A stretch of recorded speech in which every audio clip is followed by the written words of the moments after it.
ప్రకృతి విపత్తులు వచ్చినప్పుడు కానీ ఏదైనా అనుకోని ప్రమాదాలు సంభవించినప్పుడు కానీ మనకు ప్రజలకు సంబంధించిన ఆస్తులు నష్టపోయినప్పుడు కానీ ఏదైనా విపత్కర పరిస్థితుల్లో మొదట స్పందించాలని ప్రతి ఒక్కరూ కోరుకునేది సినిమా యాక్టర్లు. సినిమా యాక్టర్లు స్పందించాలి, దానం చేయాలి, విరాళం భారీగా ఇవ్వాలని అయితే అందరం భావిస్తాం. అలాగే సినిమాకు సంబంధించిన నిర్మాతలు కానీ, ప్రొడక్షన్ సెంటర్స్ కానీ, దర్శకులు కానీ ఇతరత్ర వ్యక్తులు ఎక్కువగా ఇవ్వాలి అని కోరుకుంటాం. ప్రజలకు సంబంధించి ప్రజలతో రోజువారీ మమేకమై ప్రజల జీవితాల్లోకి వచ్చిన సినిమా హీరోలు డబ్బులు ఇవ్వాలని అయితే మనం ఎక్కువగానే భావిస్తాం. కానీ ఉదయం బ్రష్ చేసుకునే దగ్గర నుంచి రాత్రి పడుకునే సమయం వరకు మనం రోజువారీ కార్యకలాపాల్లో వినియోగించే వ్యాపారస్తులు మాత్రం డబ్బులు ఇవ్వాలి. మన మీద సంపాదించుకున్న వ్యక్తులు, మన మీద లాభపడుతున్న వ్యాపారస్తులు కానీ డబ్బులు ఇవ్వాలి. అలాగే పారిశ్రామికవేత్తలు డబ్బులు ఇవ్వాలని అయితే మనం కోరుకోం. సినిమా యాక్టర్లు ఎందుకు డబ్బులు ఇవ్వాలి? వ్యక్తిగతంగా వాళ్ళు కళను నమ్ముకొని చాలా కష్టపడి అవకాశాల కోసం దేబిరించి, అవకాశాల కోసం వెతుక్కొని ఎన్నో కష్ట నష్టాలు పడి ఒక స్థాయికి వచ్చి రెమ్యునరేషన్ తీసుకుంటున్న సినిమా నటులు ఎందుకు ఇవ్వాలి? వాళ్ళకి ఏమైనా వ్యాపారాలు ఉన్నాయా? లేకపోతే వాళ్ళకి ఏమైనా ఇతరత్ర బిజినెస్లు ఉన్నాయా?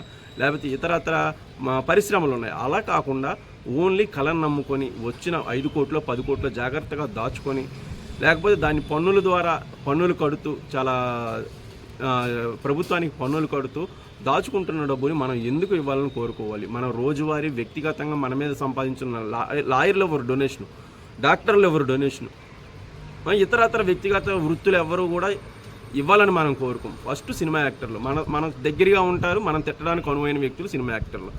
వాళ్ళేం రియల్ ఎస్టేట్ వ్యాపారాలు చేసుకోరు, లేకపోతే ఇతరత్ర మన మీద సంపాదించిన సొమ్మును ఇతరత్ర దుర్వినియోగం చేసుకోరు. వాళ్ళు వ్యక్తిగతంగా కొంచెం దాచుకున్న డబ్బుని ఒకరు 5 లక్షలు, ఒకరు 10 లక్షలు ఇస్తున్నా సరే మనకి ఇష్టం ఉండదు. 10 లక్షలు ఇచ్చాడు మీ హీరో, 20 లక్షలు ఇచ్చాడు మీ హీరో అని వంతులు వేసుకుంటాం. పవన్ కళ్యాణ్ గారు లాంటి వ్యక్తి గత 3 ఏళ్ళుగా ఆయన పెట్టిన విరాళాల ఖర్చు 100 కోట్లు. 100 కోట్లు అంటే ఎవరైనా నమ్ముతారా? ఆయనకి విరాళాలు ఇవ్వడంలో మనం సంపాదించుకున్న దాన్ని విరివిగా సమాజానికి అందించడంలో ఆయనకు మానసిక సంతృప్తి. అందరికీ అలాగే ఉంటుందని ఎందుకు అనుకోవాలి? కొందరు హీరోలు ఆ డబ్బుని వ్యాపారాల్లో పెట్టుకోవచ్చు, లేకపోతే ఇతరత్ర ఆ డబ్బుని మరింత పెంచుకోవాలనే ఆశ కలగవచ్చు. భవిష్యత్తుకు భరోసా ఉంటుందని దాన్ని పెట్టుబడి రూపంలో దేంట్లో అయినా పెట్టుకోవచ్చు. వాళ్ళు చేస్తున్న కృషికి, లేకపోతే వాళ్ళు చేస్తున్న యాక్టింగ్కి వచ్చిన రెమ్యునరేషన్ని మనం ఎలా అడుగుతాం? ఖచ్చితంగా పెట్టాలి, ఖచ్చితంగా విరాళం ఇవ్వాలి అని ఇతరత్ర వ్యక్తులను కూడా అడుగుదాం. మనం పారిశ్రామికవేత్తలను అడుగుదాం, లేకపోతే ఇతర రియల్ ఎస్టేట్ వ్యాపారం చేసే వాళ్ళని అడుగుదాం, మన మీద రోజువారీ బతికే వాళ్ళని అడుగుదాం, వాళ్ళని కూడా అడుగుదాం. అంతేగాని ఓన్లీ హీరోలే ఇవ్వాలి, హీరోలు మాత్రమే దీనికి అర్హులు, విరాళాలు ఇవ్వడానికి కానీ దానం చేయడానికి కానీ వాళ్ళే అర్హులు అనుకోవడం అనేది చాలా తప్పు అనేది నా భావన. ఎందుకంటే ఎంటర్టైన్మెంట్ అనేది మనం ఆనందం పొందుతున్నాం, వాళ్ళు ఆనంద పెడుతున్నారు, మనం టికెట్ కొనుక్కొని వెళ్ళి ఆనందం పొందుతున్నాం.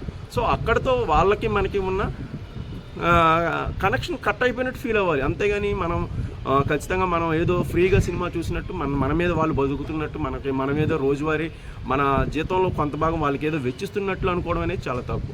నా దృష్టిలో అయితే సినిమా హీరోలు కూడా వ్యక్తిగతంగా సంపాదిస్తున్న వారే. వ్యక్తిగతంగా మనం ఉద్యోగాలు ఎలా చేసుకుంటున్నామో వాళ్ళు కూడా సినిమా కోసం కొన్ని రోజులు కాల్ షీట్లు వేసుకొని రాత్రనక పగలనక కష్టపడుతూ రెమ్యునరేషన్ తీసుకుంటున్న వాళ్ళని ఖచ్చితంగా మనం డిమాండ్ చేయాల్సిన హక్కు అయితే మనకు లేదు.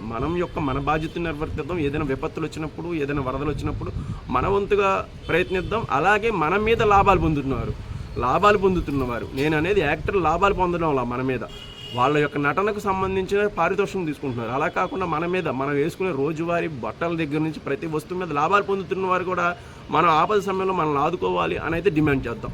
నేను అనుకునేది ఏంటంటే, నేను ఒక జర్నలిస్ట్గా నటుల మీద కాకుండా ఈ పారిశ్రామికవేత్తలు అలాగే వ్యాపారులు ఖచ్చితంగా ఈ విషయంలో మనకి డొనేషన్ ఇచ్చే వాళ్ళ ప్రోడక్ట్స్ మాత్రమే కొనుక్కుందాం అనే నినాదం అయితే తీసుకురావాలి.